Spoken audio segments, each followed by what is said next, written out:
Cerca de 70 radares serão instalados em BRs no Ceará. Telejustiça realiza 246 mil atendimentos durante o primeiro semestre. População participa de construção de metas nacionais do Poder Judiciário. Tribunal de Justiça decide que Sejude de primeiro grau vai funcionar no Fórum Clóvis Bevilacqua. Fator Verde incentiva construções e empreendimentos que optem por executar projetos com materiais e obras de sistema sustentável. Conheça as vantagens da Previdência Complementar da OAB Prev e as dicas da nossa agenda com concursos jurídicos com inscrições abertas. Os principais destaques do judiciário brasileiro você confere a partir de agora no programa Mundo Jurídico.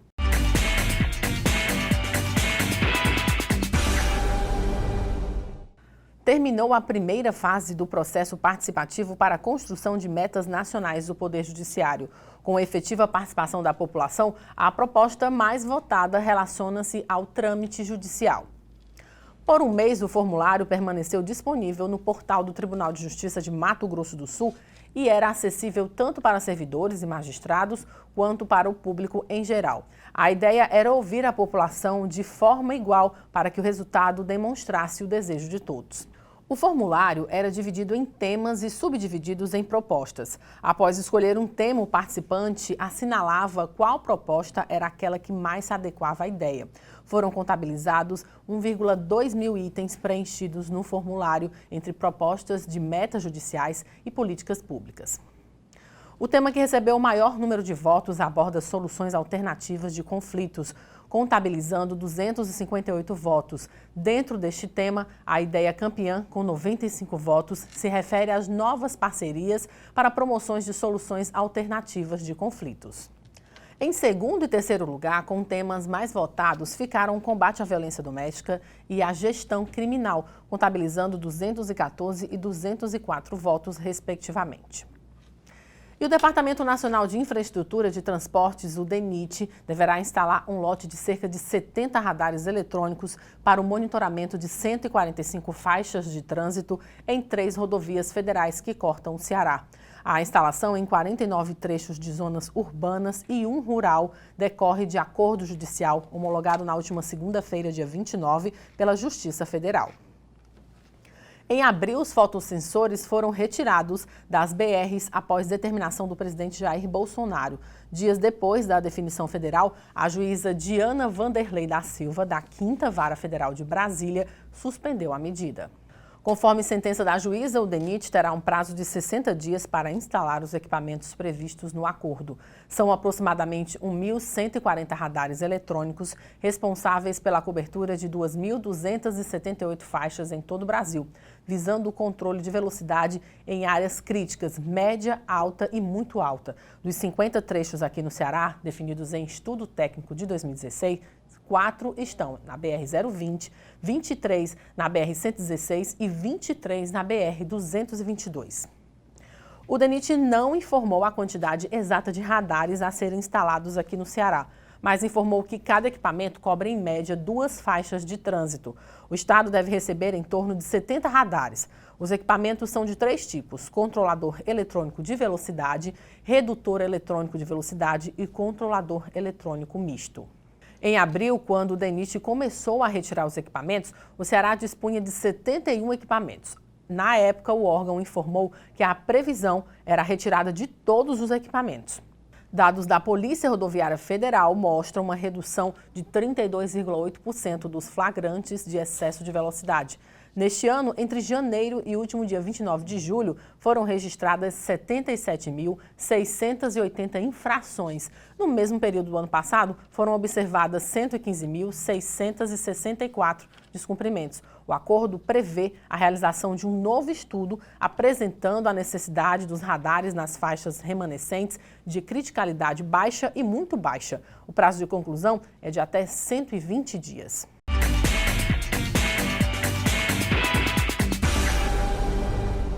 O Superior Tribunal de Justiça, STJ, decidiu, por meio de um recente julgado, que não houve erro médico em um caso de perda de visão de paciente ocorrido no Rio de Janeiro, diante da comprovação de contaminação por infecção hospitalar. Para falar sobre o tema, nós recebemos agora em nosso estúdio o estudioso em responsabilidade civil e direito médico, o advogado Jefferson Viana. Doutor Jefferson, é um prazer tê-lo aqui em nosso estúdio. Obrigado, agradeço a oportunidade ao programa Mundo Jurídico na pessoa do meu amigo Hervelt, em abrir esse espaço para que a gente possa conversar sobre esse tema tão atual, que é o tema da responsabilidade civil, especificamente na figura do médico, na visão do médico. Então, agradeço a oportunidade, estou aqui para aprofundar o tema. Nós é quem agradecemos. Inicialmente, eu gostaria que o senhor explicasse para os nossos telespectadores como se dá a responsabilidade do médico, a obrigação do profissional de saúde. Ela, em regra, é de meio ou de fim? Excelente pergunta, meu amigo, e é uma oportunidade ímpar para a gente conversar sobre esse tema, já que nós temos hoje duas legislações, né, que regulam a matéria. Nós tanto vamos poder analisar o tema sob o viés do Código Civil, como vamos analisar também, podemos analisar sob o viés do Código de Defesa do Consumidor. A responsabilidade médica, ela não foge ao que nós aprendemos na faculdade, em que há a necessidade da análise da conduta dolosa ou culposa, há o nexo causal e o dano. Então, esses três elementos que são basilares para qualquer responsabilidade, eles vão se aplicar, eles vão ser analisados na conduta da responsabilidade médica. Então, é em cima desses pontos que a gente vai aprofundar a nossa conversa. Eu gostaria que o senhor fizesse a distinção entre a obrigação de meio e de fim para os nossos telespectadores, principalmente os estudantes de direito. Perfeito. Como eu acabei de abordar, esses três pontos, conduta, nexo e resultado, ele traz no resultado essa distinção que você colocou, meu amigo, no que diz respeito a uma obrigação de meio e a obrigação de resultado. Na obrigação de meio, a gente tem, na sua grande maioria, a obrigação por uma prestação de serviço, por uma conduta, em que, por exemplo, a figura do advogado, ele é contratado para patrocinar uma causa, mas ele não pode nem deve garantir o resultado dessa causa. Então, ao deixar expresso que ele não pode nem deve garantir o resultado, até porque depende de um terceiro, vamos colocar dessa forma, que é o Poder Judiciário, que é o juiz, a obrigação do advogado é prestar um bom serviço de maneira ética e profissional, buscando sempre a vitória para o cliente. Mas ao não poder garantir esse resultado, essa obrigação se torna de meio. Claro. Diferente da conduta que hoje o judiciário impõe a algumas atividades médicas. Isso é importante que se diga, como, conhecidamente, nós temos a cirurgia estética, que hoje, apesar de criticarmos isso, e vamos abordar aqui no tema, na conversa, se entende que ao contratar um serviço de cirurgia plástica, cirurgia estética, o médico, ele se compromete com o resultado, passando então a ser caracterizada essa intervenção cirúrgica como uma obrigação de resultado, o que, repito, a gente vem batendo, vem questionando e vamos abordar aqui alguns aspectos. O senhor falou em duas disciplinas importantes. O senhor falou na aplicação do Código de Defesa do Consumidor, o CDC, e no próprio Código de Direito Civil, né? No Direito Civil. Me parece que há uma tendência, ou pelo menos um entendimento dos tribunais, em querer aplicar o Código de Defesa do Consumidor nessas relações entre médico e paciente. Isso tem ocorrido nos últimos anos? Vamos colocar decretando, inclusive, em alguns casos, a inversão do ônus da prova. Perfeito. O Código de Defesa do Consumidor, é bom que se diga, foi uma inovação legislativa importante para proteger o consumidor, para proteger o hipossuficiente e, em razão de se caracterizar a atividade médica como uma prestação de serviço, certo, ficou caracterizado, ficou configurado que a responsabilidade seria abordada pelo Código de Defesa do Consumidor. Esse foi uma criação jurisprudencial que os tribunais passaram a entender. Com a aplicação do microsistema do Código de Defesa do Consumidor, todas as técnicas lá previstas passaram a ser utilizadas, como você muito bem falou, a inversão do ônus da prova. Existem algumas críticas por parte da doutrina, e eu me acosto a essas críticas, que ao compararmos a figura do médico que está trabalhando, um ser humano, um profissional liberal, um prestador de serviço, com uma empresa que vai ter a mesma relação, a gente coloca a figura do médico em uma posição desfavorável. Porque, inclusive, o médico, ele é um ser humano submetido a altas jornadas de trabalho, é um ser humano que busca se aperfeiçoar e ele não pode ser comparado a uma empresa que produz em larga escala. Verdade. Sendo que, ao colocar a relação pelo Código de Defesa do Consumidor, inclusive invertendo o ônus da prova, ou seja, cabendo ao médico, porque o que é a inversão do ônus da prova? É jogar na figura do responsável, do promovido na ação, o ônus de provar que não cometeu nenhuma conduta dolosa ou culposa, o que muitas das vezes nós vamos ter uma certa dificuldade, porque o médico vai atuar, às vezes até, em um caso de emergência. Com certeza. Doutor Jefferson, eu gostaria que o senhor falasse também aqui um pouco, fazendo a distinção entre a responsabilidade do médico e a responsabilidade da clínica médica, que me parece, ao meu ver, o que ocorreu nesse recente julgado do STJ, foi atribuído ou foi comprovado de que não havia responsabilidade do médico, e sim especificamente da clínica. Eu gostaria que o senhor fizesse essa análise logo após um breve intervalo.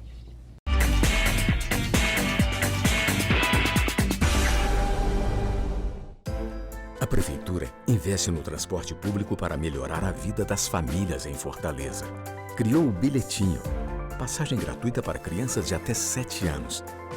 A Prefeitura amplia a frota de ônibus com ar-condicionado. Bicicletar com bicicletas mais adequadas para as mulheres. E mais ciclofaixas facilitando a mobilidade em Fortaleza. Prefeitura e você, uma Fortaleza melhor é a gente que faz. A Prefeitura trabalha para uma vida com mais saúde em Fortaleza. Inaugurou a Coordenadoria de Assistência Farmacêutica, implantou os monitores dos postos de saúde, fortalece o programa Cresça com seu Filho e o Centro Dia da Pessoa Idosa da Prefeitura. Atendimento e mais prevenção é saúde. Criou os núcleos de desenvolvimento infantil e inaugurou o Centro Materno Infantil do Conjunto Ceará. Prefeitura e você, uma saúde melhor é a gente que faz.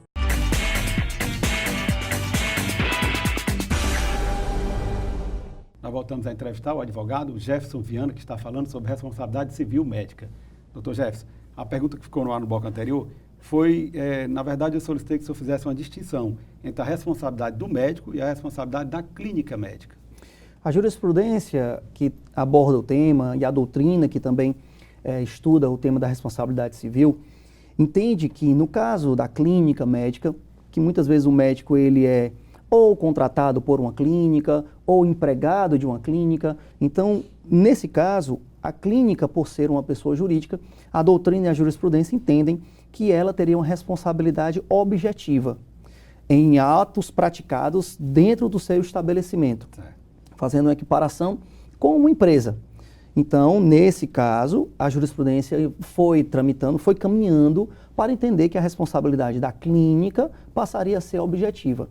Já na responsabilidade do profissional liberal, do médico, que faz uma intervenção cirúrgica dentro da clínica, obrigatoriamente ele precisaria ser comprovado a culpa ou dolo, o que seria a conduta, voltando sempre para aqueles 3 elementos que nós conversamos no início: conduta, nexo, causalidade e resultado. No julgado do STJ, importantíssimo, diga-se de passagem, ficou caracterizado e comprovado nos autos do processo que houve um elemento externo. No caso, houve uma infecção hospitalar, que é algo muito comum em um ambiente hospitalar. Isso quebra o nexo de causalidade. Perfeito. E por haver esse elemento externo, foi retirado o nexo de causalidade. Então, nem sequer se aborda, meu amigo Hervelt, se o médico agiu com dolo ou culpa. Claro. Por quê? Não houve nexo de causalidade. O dano provocado ao paciente, que no caso foi a perda de 10% da visão, nesse caso que nós estamos abordando, não foi provocado pela conduta do médico. Então, ao se retirar o nexo de causalidade, não há que se falar em responsabilidade civil. Inclusive, eu defendo a tese minoritária, mas a gente vem trabalhando nesse sentido, que mesmo em cirurgias estéticas, que hoje a doutrina e a jurisprudência entendem como a obrigação de resultado, mesmo na cirurgia plástica, se houver comprovação de infecção hospitalar, nós vamos ter o mesmo raciocínio, a quebra do nexo de causalidade, não podendo gerar qualquer tipo de conduta de responsabilidade pelo médico. Eu gostaria que o senhor falasse um pouco agora sobre os danos, ou pelo menos os principais danos, em decorrência da violação dos deveres contratuais nessa relação médico-paciente. A exemplo dos danos materiais, danos morais e danos estéticos, né? Perfeito. Há um contrato. Quando qualquer cidadão procura um médico para uma intervenção cirúrgica, seja estética ou seja reparadora, de qualquer gênero, há um contrato. Esse contrato, ele hoje, como eu abordei agora há pouco, ele vai ser regido pelo Código de Defesa do Consumidor e nessa relação contratual, o médico ele pode sim ser responsabilizado, desde que comprovado todos os elementos. Ao ser configurado um dano, esse dano hoje, na sua grande maioria, ele tanto pode ser dano moral, dano material ou dano estético. Certo. Dano moral é aquele que está intrínseco à existência do ser humano. O dano material, ele pode tanto ser porque o paciente deixou de trabalhar, certo, porque o paciente passou a ter uma impossibilidade momentânea de comparecer ao seu local de trabalho, um taxista, por exemplo, que precisa trabalhar todo dia. E o dano estético, ele vem sendo uma inovação no que diz respeito à estética da pessoa. Houve, em um caso específico, que a gente vem abordando, a perda de 10% da visão do paciente. Então, ele, esteticamente, ficou prejudicado, porque um dos seus olhos não vai ter mais a mesma atividade. Há um dano estético. Porém, repito, nesse caso, houve a comprovação de que houve infecção hospitalar e que não houve conduta do médico. Doutor Jefferson, como é que o senhor avalia um aumento significativo nos últimos anos no que diz respeito à contratação de seguros por parte dos médicos, os seguros chamados RCP, Responsabilidade Civil Profissional?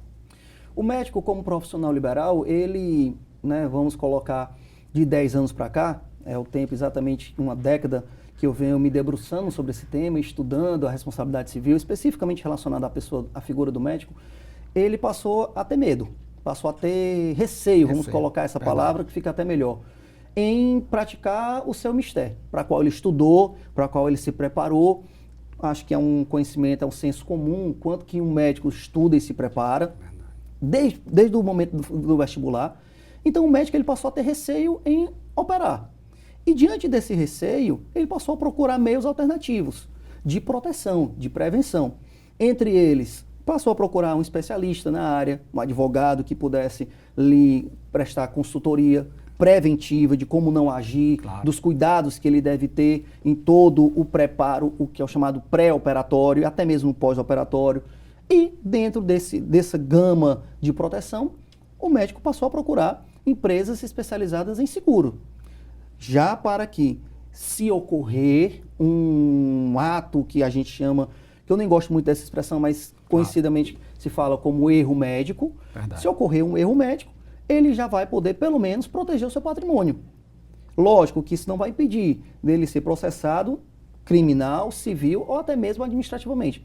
Mas o crescimento dessa procura do seguro que um amigo comentou, eu julgo muito pelo receio que o médico passou a ter por passar a ser um destinatário crescente das ações judiciais. Dentro dessas medidas preventivas, as quais o senhor falou agora, o termo de consentimento informado seria uma saída também? Eu considero como vital para qualquer profissional médico no que diz respeito a essas medidas preventivas. Por quê? Porque também é um senso comum, também é um conhecimento popular que qualquer intervenção cirúrgica tem risco. Verdade. Então, ao se submeter a uma intervenção cirúrgica, seja ela estética ou reparadora, e eu costumo dizer que principalmente a estética, porque a pessoa às vezes na cirurgia estética ela vai fazer voluntariamente, ela tem que entender que mesmo sendo uma cirurgia estética, há um risco, como por exemplo infecção hospitalar. Nenhum médico vai poder garantir que não vai haver infecção hospitalar. Porque é um elemento externo, é um elemento exterior. Então, esse consentimento, que é um documento assinado por livre e espontânea vontade, ele é um documento que tem que ser considerado válido. A jurisprudência, os tribunais, vem entendendo que esse documento tem que ser relativizado. Eu concordo, em alguns casos, mas, levando em consideração que há uma procura voluntária, o documento específico, ele não pode ser simplesmente excluído. Claro. Porque foi voluntariamente assinado pela pessoa e que, repito, toda intervenção cirúrgica tem risco. E tomando como base, o Código de Defesa do Consumidor, o dever de transmitir a informação de forma precisa e clara é um dos principais deveres do médico, né? Perfeito. E aí eu sempre gosto de falar do médico que age eticamente, que eu sempre levo em consideração.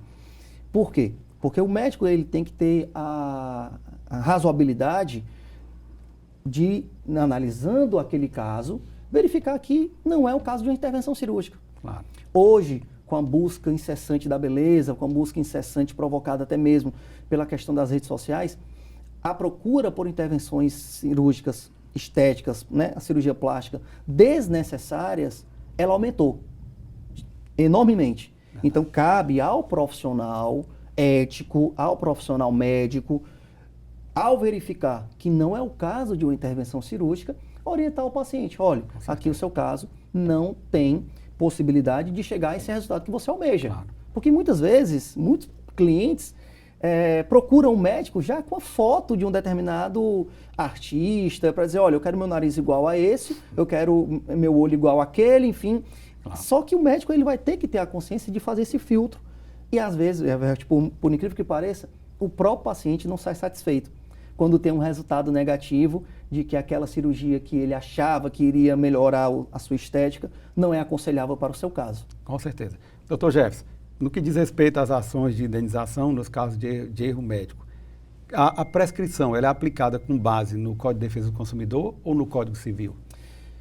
Excelente pergunta e eu vou me permitir respondê-la de duas formas. É. Jurisprudencialmente, hoje se entende a prescrição pelo Código de Defesa do Consumidor, São 5 anos. que são 5 anos. Por que eu disse que eu iria responder de duas formas? Certo. Porque eu defendo a tese da responsabilidade civil pelo Código, Civil. Código Civil, que trata da responsabilidade em 3 anos. 3 anos. E com base em quê? Porque eu, particularmente, repito, a jurisprudência, eu sou minoritário nesse sentido, a jurisprudência entende que, ao se aplicar o Código de Defesa do Consumidor, toda a sistemática, inclusive o prazo prescricional, tem que ser do Código de Defesa do Consumidor. A gente entende que essa tese, que essa fundamentação tem que ser reanalisada, reapreciada, mas é claro, aqui, até por uma questão de passar o conhecimento ao estudante, a jurisprudência, tanto do STJ quanto dos tribunais de justiça, entende que o prazo é de 5 anos. E aí a gente pode até chegar em uma situação peculiar, que um médico, por exemplo, em que ele atua, né, em um menor de idade, essa responsabilidade dele vai chegar a 23 anos. Por que 23 anos, Jefferson? Quando ele completar os 18 anos, a maioridade, tem mais 5 anos. O prazo só começa quando ele completa a maioridade, ou seja, com Verdade. 18 anos, e aí mais 5 anos, ou seja, passando a 23 anos, um profissional liberal, um ser humano, médico, Verdade. ficando responsável por um ato praticado há mais de 2 décadas. Dr. Jefferson, o tema realmente é palpitante, mas o nosso tempo voou. O programa Mundo Jurídico agradece a sua presença e todas as informações aqui prestadas e abre agora espaço para as suas considerações finais. Queria agradecer a oportunidade ao programa Mundo Jurídico, ao meu amigo Hervelt, que me deu aqui esse espaço para a gente debater um tema que eu sei que é polêmico, eu sei que é um tema palpitante, é um tema que a gente tenta remar um pouco contra a maré da jurisprudência, mas esse é o papel do estudioso do direito, esse é o papel do advogado. Nem sempre advogar vai ser algo fácil, porque você vai, como eu disse, remar contra a maré, mas é um tema que a gente acredita que pode ser reapreciado, que pode ser reanalisado pelos tribunais, e a gente tenta dar a nossa contribuição. Então, só agradeço a oportunidade, me coloco à disposição para conversar, coloco à disposição dos telespectadores e, mais uma vez, agradeço a oportunidade. Obrigado. Muito obrigado. Ivelise Maia.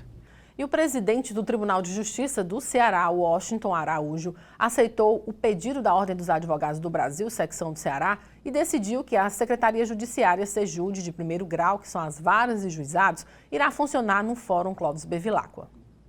Desde o início, a OAB Ceará defendia a permanência da Sejude nas dependências do Fórum. Foram realizadas diversas reuniões com o presidente do Tribunal de Justiça do Ceará, audiências públicas na capital e no interior do estado, bem como a criação de um relatório com sugestões ao Poder Judiciário.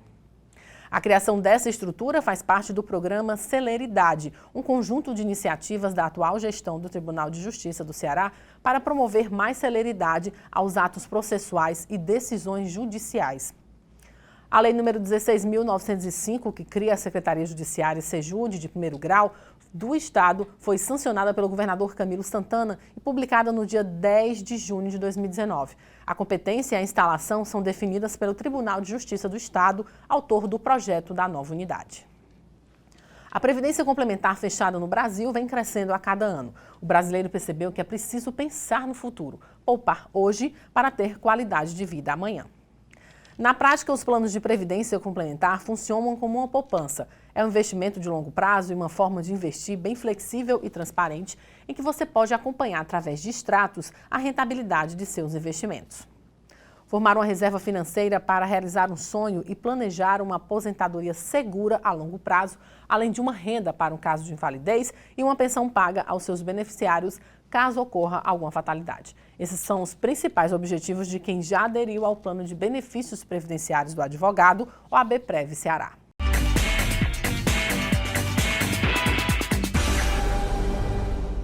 O pacote anticrime do ex-juiz e atual ministro da Justiça, Sérgio Moro, composto por 3 projetos, o PL 881 de 2019, o PL 882 de 2019 e o PL 38, também de 2019, foi entregue à Câmara dos Deputados em fevereiro, onde foi despachado inicialmente para um grupo de estudos. Os projetos trazem alterações nos códigos penal e de processo penal, tipifica o crime de caixa 2 no Código Eleitoral e determina que o julgamento de crimes comuns conexos ao processo eleitoral seja realizado pela Justiça Comum. E para analisar o pacote anticrime, nós conversamos agora com o advogado criminalista Bruno Queiroz. Então, Bruno, é um prazer tê-lo aqui em nosso estúdio. Prazer é todo meu, velho. Primeiro eu quero agradecer a oportunidade de falar um pouco sobre esse tema importante, esclarecer alguns pontos desse pacote aqui para os nossos telespectadores. Doutor Bruno, inicialmente eu gostaria que o senhor fizesse aí uma breve análise desse pacote anticrime, desses 3 projetos de lei, o que realmente na prática esse pacote representa. Bom, na verdade é uma, digamos assim, uma iniciativa do ministro Sérgio Moro que elaborou, né, que na verdade comandou a elaboração desses projetos, que alteram basicamente o Código de Processo Penal, o Código Penal e algumas leis penais esparsas, né? O que eu tenho percebido, o que me preocupa bastante, é que é um projeto que basicamente você tem aí aumento de penas em crimes como, por exemplo, corrupção, e você tem também, digamos assim, uma diminuição das garantias penais e processuais penais, né? Basicamente isso, né? E também eu vejo uma linha de copiar institutos de outros países, como por exemplo o plea bargain, que é um instituto norte-americano, sem a cautela de adaptar esses institutos à nossa realidade. Nós não podemos simplesmente copiar. Claro. Né? Pode até ser interessante a ideia, mas nós temos que fazer as adaptações para não cometer os erros que se cometeram, por exemplo, com a colaboração premiada, que foi copiada da legislação italiana e, ao fim e ao cabo, nós percebemos aí os erros aí com a JBS, na colaboração com a JBS, o Supremo Tribunal Federal anulando ações penais que foram ajuizadas e recebidas exclusivamente com base na palavra do colaborador. Então, eu entendo que deve haver uma discussão muito ampla sobre esse pacote. O senhor falou aí na questão do aumento de penas para os crimes de corrupção. O senhor acredita que esse aumento de penas é uma boa solução para o combate a esse tipo de delito? Não, certo? Já está mais do que provado de que o aumento de penas, de per si, não é um instrumento efetivo para a diminuição de crimes, né? Eu sempre digo o seguinte, Revelto, não é a gravidade da pena, é a certeza da punição. Claro. Então, como nós temos um sistema criminal cheio de falhas, cheio de deficiência, com uma morosidade enorme, não adianta aumentar a pena, né? Inclusive, o combate efetivo à corrupção, que ocorreu de forma efetiva, como eu disse, em alguns países do mundo, se deu muito mais pela prevenção. Por exemplo, você criar órgãos, entidades de combate à corrupção, mecanismos, por exemplo, treinamento, cursos para funcionários públicos, para aumentar o número de auditores. No Brasil, o número de auditores ainda é muito baixo.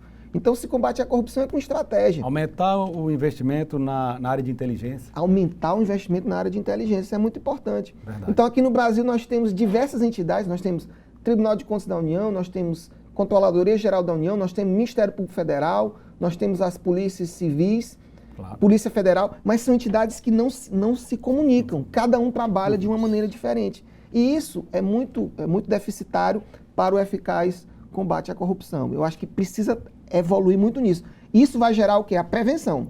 Porque somente repressão já está mais do que comprovado de que nós não vamos combater a corrupção somente assim. Não adianta aumentar a pena da corrupção se não tem juiz na comarca. Verdade. Se não tem promotor, Claro. se a polícia civil está sucateada, se não tem policiais civis, se o policial civil é mal remunerado. Então, existe uma série de questões. Eu sempre digo que não se resolve o problema da criminalidade com uma canetada, com uma lei que venha aumentar penas.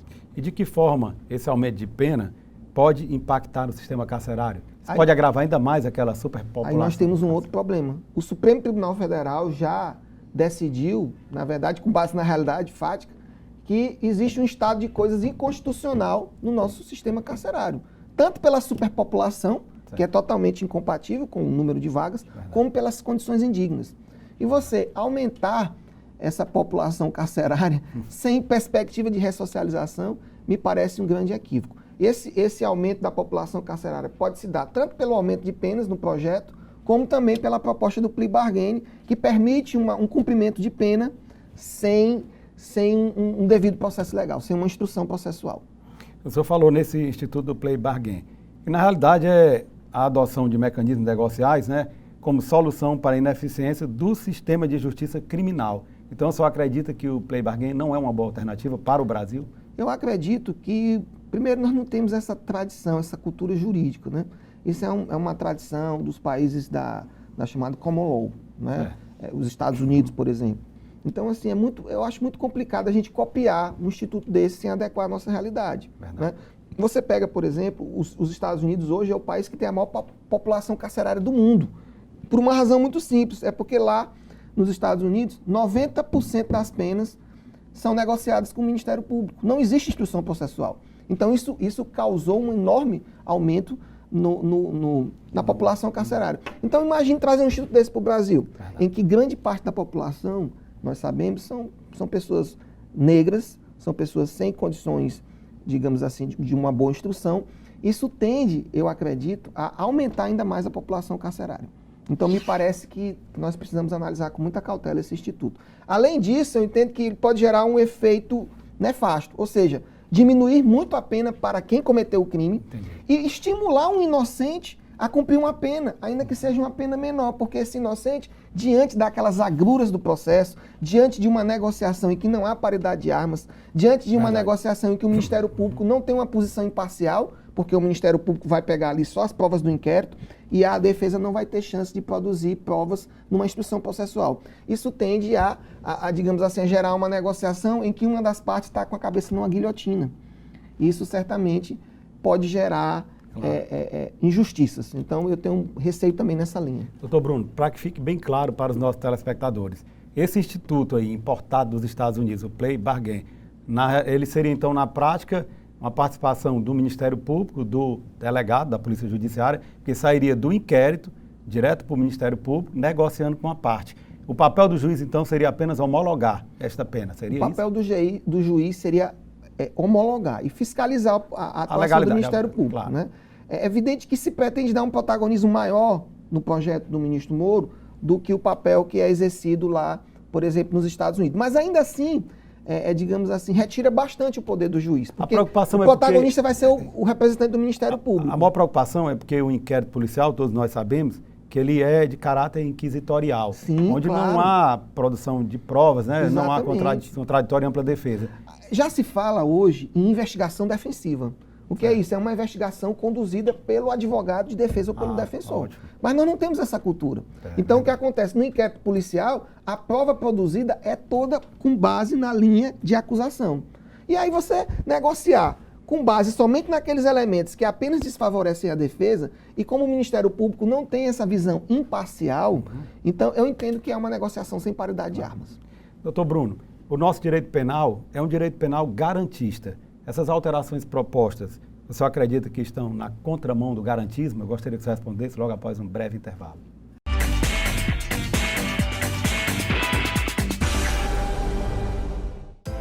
A Prefeitura investe no transporte público para melhorar a vida das famílias em Fortaleza. Criou o Bilhetinho, passagem gratuita para crianças de até 7 anos. A Prefeitura amplia a frota de ônibus com ar-condicionado. Bicicletar com bicicletas mais adequadas para as mulheres. e mais ciclofaixas facilitando a mobilidade em Fortaleza. Prefeitura e você, uma Fortaleza melhor, é a gente que faz. Avançar no social para um futuro mais certo e seguro em Fortaleza. Educação infantil de tempo integral. Escolas modelo. Centros culturais. Teatro São José. Casas da Cultura Digital. Observatório. Turmas avançadas da Prefeitura. Juventude Sem Fronteiras. Prefeitura e você. Uma Fortaleza que avança rumo ao futuro é a gente que faz. Bem-vindos a um novo ano. A Prefeitura celebra um resultado histórico no direito à casa própria aos mais carentes de Fortaleza. Mais de 25 mil famílias beneficiadas com o papel da casa. E moradias novinhas em apenas 6 anos. Agradeço a Deus, em primeiro lugar, segundo a Prefeitura, por ter realizado o sonho da minha casa própria. Parceria da Prefeitura com o Governo do Estado. Prefeitura e você, uma Fortaleza melhor é a gente que faz. A Prefeitura trabalha para uma vida com mais saúde em Fortaleza. Inaugurou a Coordenadoria de Assistência Farmacêutica, implantou os monitores dos postos de saúde, fortalece o programa Cresça com o Seu Filho e o Centro-Dia da Pessoa Idosa da Prefeitura. Atendimento e mais prevenção é saúde. Criou os núcleos de desenvolvimento infantil e inaugurou o Centro Materno-Infantil do Conjunto Ceará. Prefeitura e você, uma saúde melhor é a gente que faz.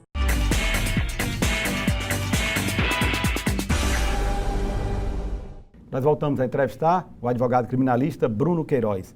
Bruno, a pergunta que ficou no bloco anterior foi a respeito do risco dessas propostas, né, recentes propostas apresentadas, o pacote anticrime, elaborado pelo juiz Sérgio Moro, de ele estar na contramão do garantismo penal brasileiro. Isso aí não tem nem dúvida.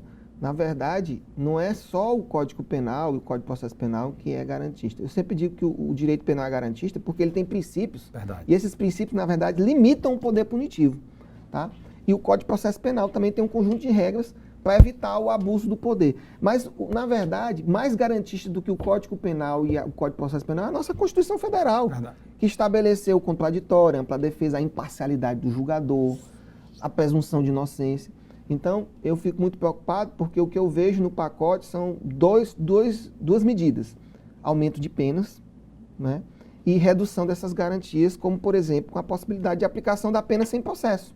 Né? Você aplicar uma pena sem processo, você retira a presunção da inocência, você retira o devido processo legal e você retira o contraditório e ampla defesa. Verdade. São 3 garantias que estão na Constituição Federal. E o princípio da legalidade. Verdade. O princípio da legalidade, porque que tipo de pena vai ser aplicada? Uma pena que o Ministério Público vai decidir qual é a pena. Então, é preciso que essa pena esteja bem definida em lei. Na colaboração premiada ocorreu isso, né? Pessoas cumprindo pena em regime de prisão domiciliar e não existe esse regime no Código Penal como alternativa principal. Né? Existe como uma medida de substituição em algumas situações. O senhor consegue enxergar alguns aspectos positivos nesse pacote anticrime? Sim, consigo enxergar alguns aspectos positivos. Né?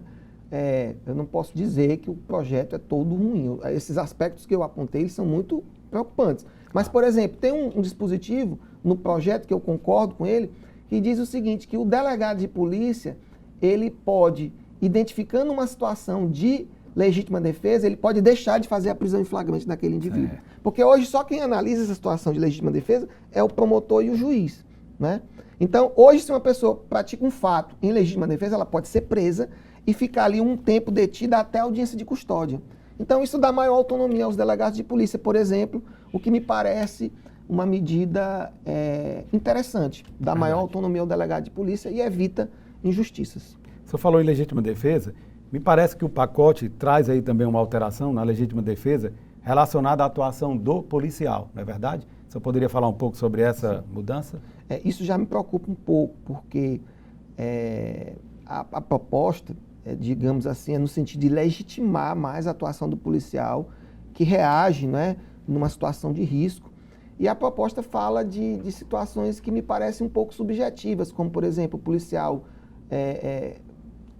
fala de uma redução de pena ou de deixar de aplicar a pena quando o policial reage em situações de medo, por exemplo, ou de violenta emoção, ou de insegurança. Isso é muito subjetivo. Isso realmente. é muito subjetivo e pode dar uma carta branca para os policiais. Ele está se referindo àquele excesso punível na legítima defesa. Exatamente. Como nós sabemos, a legítima defesa, na legítima defesa, se houver um excesso doloso ou culposo, ele pode ser punível. Claro. E o que o projeto diz é que esse excesso, ele poderá deixar de ser punido, digamos assim, claro, se o policial praticar um fato nessas situações de medo, de insegurança, de violenta emoção, o que me parece que são situações muito subjetivas.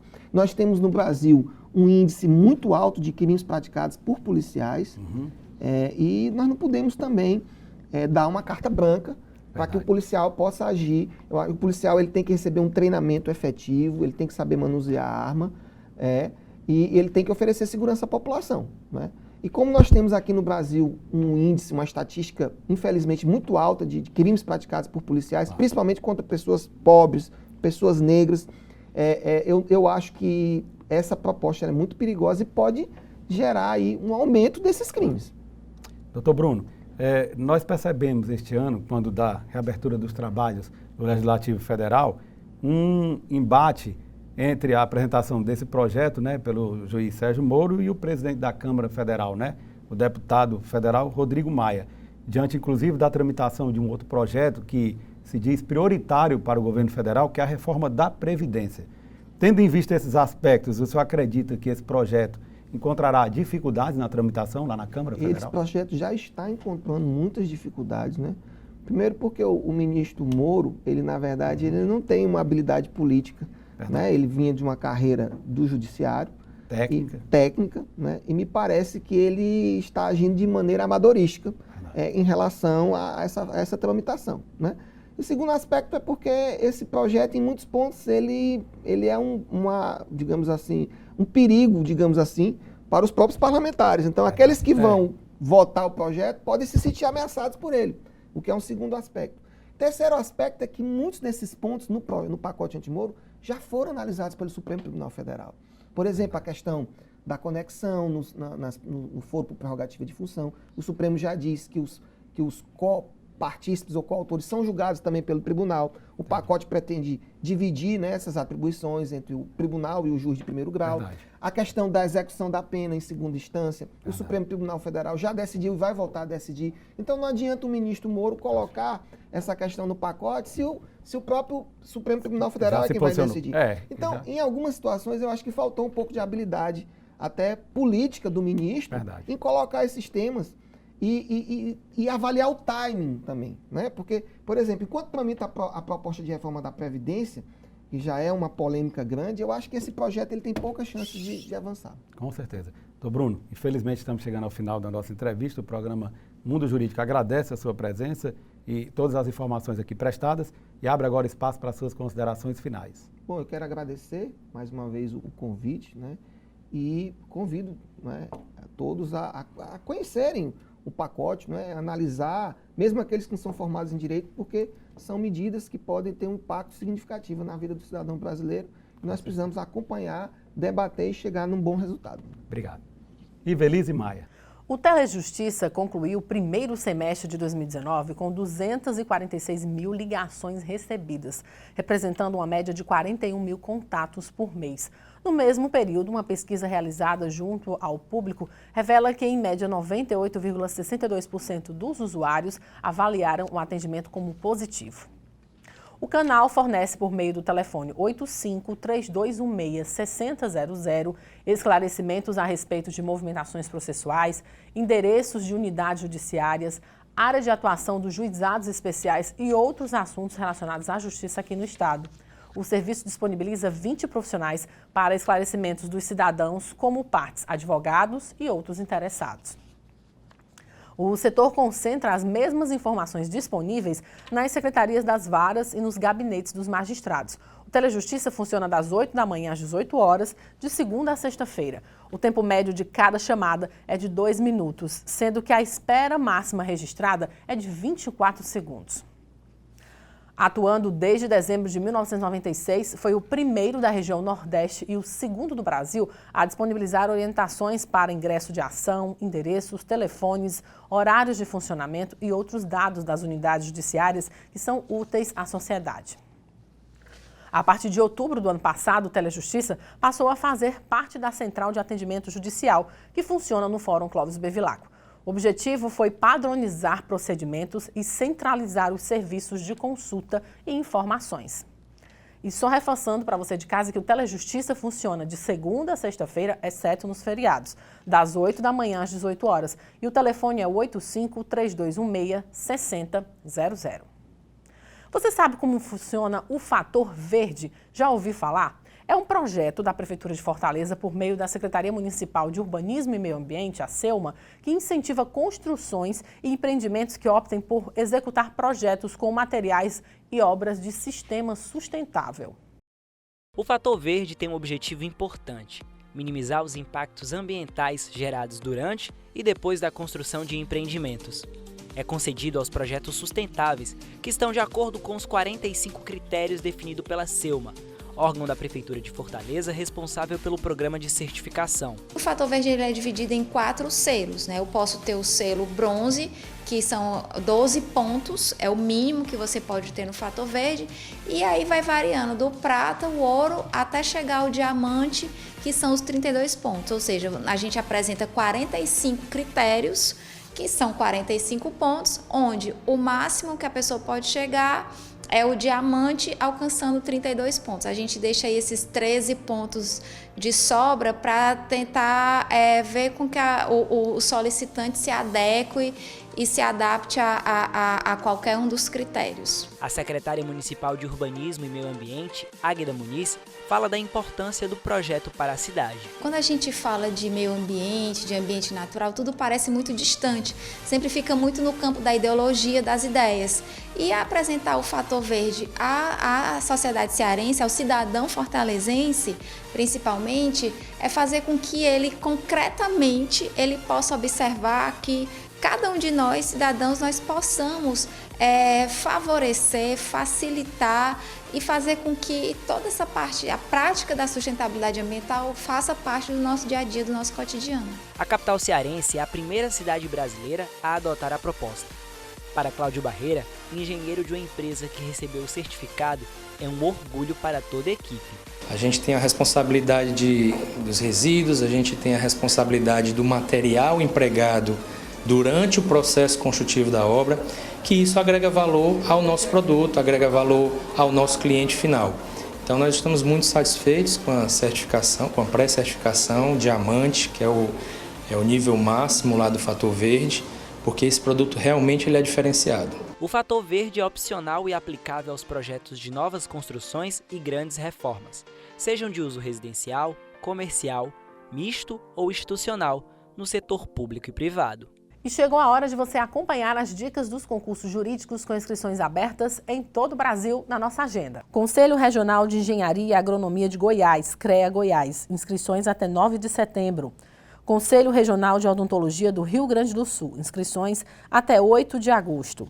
Concurso da Prefeitura de Birigui, São Paulo, inscrições até 5 de setembro. E o programa de hoje fica por aqui, mas você pode acompanhar as nossas reprises aqui na TV Fortaleza, canal 61.4 digital, às quintas-feiras às 7 horas da manhã, aos sábados às 13 horas e às terças-feiras às 15 horas. Siga nossas redes sociais no Instagram, Facebook e assista ao nosso programa também no canal no YouTube do programa e da Câmara Municipal de Fortaleza. O programa Mundo Jurídico é exibido também aos sábados, às 10 horas da manhã, na TV Economy News Brasil, do sistema RP Brasil de Comunicação. Obrigada pela sua companhia e até a semana que vem.